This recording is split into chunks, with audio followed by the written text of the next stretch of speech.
من یکی باید راحت‌تر کنم. کارتی که به دادن چیا بود؟ 4 تا بیبی بود. برش کرد.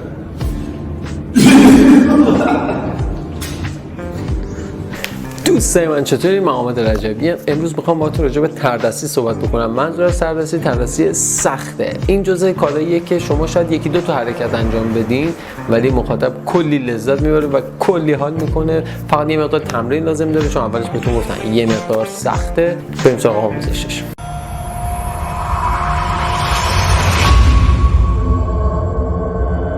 قبل از اینکه بریم سراغ آموزش، نزدیک به نصف از کسایی که دارن ویدیوهای من میبینن من سابسکرایب ندارم و واقعا این موضوع برای من عذاب آوره. میتونی فقط یه دکمه فشار بدی و سابسکرایب بکنی و با لایک کردن این ویدیو کلی به ما انگیزه میدی. همین. بریم سراغ آموزش.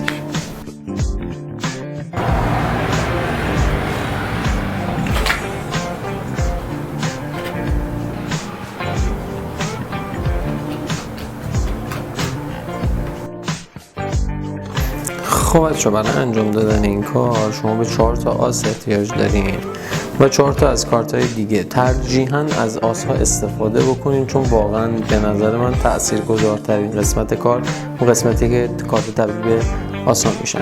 حالا من اینجا ترجیح میدم از 4 تا بیبی استفاده کنم. میتونین از 4 تا شاه هم استفاده بکنین، ولی سراغ سرباز زیاد میارین. حالا 4 تا آستون رو به رو میذاریم روی دست کار.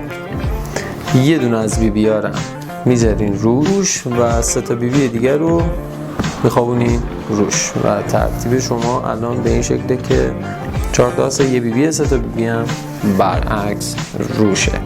حالا بریم سراغ هندلینگ کار. برای انجام دادن پارت اول شما باید بتونین که دو تا کارت رو همزمان برگردونین.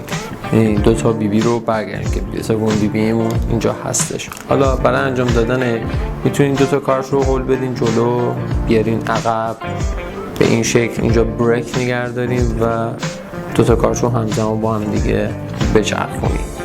این همچین کاری میتونین بکنین، یا اینکه میتونین از پشت قبل از اینکه شروع کنین 2 تا کارتتون رو بیارین بالا و دوباره بریک بگیرین و کارتتون رو بچرخونین. حالا هر جوری که خودتون فکر می‌کنید. یا اینکه کاری که من دوست دارم بکنم اینه که پینک بریک میشمارم و بریکمو میگیرم. در هر صورت 2 تا کارت رو برمیگردونین، توی این حالت میگیرین به این شکل، با انگشتتون به این حالت نگهش میدارین چون که کارت اصلا فعلا باز نشه. 2 تا کارت رو اینجا دارین. دستتون رو برمیگردونین. ببین استایل ظاهر کردنش اینه. خب یعنی شما وقتی که اینو برمیگردونی این کارت باید بخوابه روی این. حالا چه شکلی به این برسیم؟ 2 تا کارتتون رو که برگردوندین، دستتون رو که آوردین بالا، اینجا از حرکت بولت آنروژیک استفاده میکنیم که این دستتون رو میارین، حالا یه ذره کارت رو آوردین جلو و این کارت رو میکشین میارین اینجا. این کاریه که روی دست کارت اتفاق میفته که وقتی دستتون رو برمیگردونین این میاد اینجا، کارت رو کامل میارین پایین.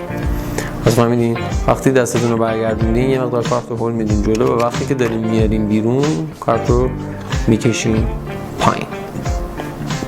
این حالتی که اینجا اتفاق میفته، خیلی راحته. فقط دستتون رو وقتی دارین میارین جلو کارت رو به این شکل باز میکنین. یعنی کارت دستتون اینجوریه، این شکل میشه که حالا توی اون حالت انجام دادنش که وقتی قرار میگیرین تو اینجا میشه یه همچین چیزی واسه ظاهر کردن 4 تا کارت اول. خیلی تون نه، خیلی هم آروم نه، جوری که یهو انگار 4 تا کارت ظاهر میشه. بریم سراغ پارت دوم. برای انجام دادن پارت دوم توی همین قسمت که هستیم باید این 4 تا کارت رو اینجا پینکی بگیرین. تو اینجا باید بشمارم 5 تا کارت رو بریک بگیرم که وقتی که این کارت ها اومد تو دستم اینا رو میذارم روش و کل دسته کارت رو میگیرم و میچرخونم. الان زمانی که من اینا رو بچرخونم 4 تا آسم اومده رو. خب چجوری میتونین که این کار رو انجام بدین؟ ببینین وقتی که به این پارت رسیدین تو این حالت هستین یه همچین حالتیه. خب باید چیکار کنین؟ باید بیایم این دوتا کارت رو کنار هم قرار بدیم، این کارت سوم هم بگیریم و با این دستتون این قسمت رو که میخواین بشمارین پینکی کمتون رو کاور بکنین که وقتی اینا رو میذارین خیلی راحت اینو بتونین بچرخونین. خب حالا اگر که احساس کردین که تو پینکی کاونت یه ذره ضعیفین و نمیتونین خوب بشمارین یا درست بشمارینش، تنها کاری که لازم بکنین اینه که بغل کارت ها رو، یعنی بغل 4 تا آستون رو در ابتدای کار یه ذره کارتتون رو خم کنین به این شکل. خب بذارین روش و حالا به این پارس رسیدیم ما که میخواین چیز کنیم. اگر دقت کنیم من اگه این شستم و این گوشه رو فشار بدم اینجا اصلا یه خط ایجاد میشه که آخرین کارته. فقط تنها کاری که باید بکنم اینه که حواسم به اینجا باشه وقتی که اینا رو پوشش دادم با این 3 تا کارت، اینجا انگشت کوچیکمو بذارم اینجا و وقتی که اینا رو میگیرم و برمیگردونم خیلی راحت دقیقاً از همون جایی که آسا هستن میتونین بریک بگیرین و برای گرفتن بریک هم که اگر که مشکلی دارین یه تگ بالا براتون گذاشتم که خیلی راحت میتونین بریک ها رو انجام بدین.